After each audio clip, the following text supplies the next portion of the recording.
Friends, তো আমার স্নান টান ছেড়ে একদম আমি রেডি, দোকানে যাব। এখন কুর্তিটা পরবো আর দোকানে চলে যাব। তো আজকে সারাদিনের কাজকর্ম সব ছাড়লাম। তো আজকে রবিবারের বাজার, অনেক অনেক ভিড় হবে দোকানে। তো তাই তাড়াতাড়ি করে সম্পূর্ণ কাজ ছেড়ে আমি পুরোপুরি রেডি, এখন চলে যাব। আমি হয়ে গেলাম রেডি, তো এখন চলে যাব দোকানে। এই দেখো আমার লুক, এই দেখো ওরা কি করছে, খেলা করছে।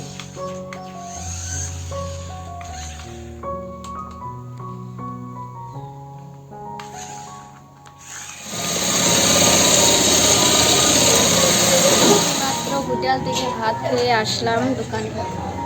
তো দেখতে থাকো আজকে দোকানে আমি কি কি কাজ করি। তো আজকে সারাদিনে অত কিছু কাজ নেই, শুধুমাত্র কাজ মানুষকে দেব, যেগুলো করে রেখেছি সেসব মানুষকে দেবো আজকে ডেলিভারি। তাই অন্য কোনো কাজ। জলপাই খাচ্ছি, দোকানে বসে বসে কী করবো বলা।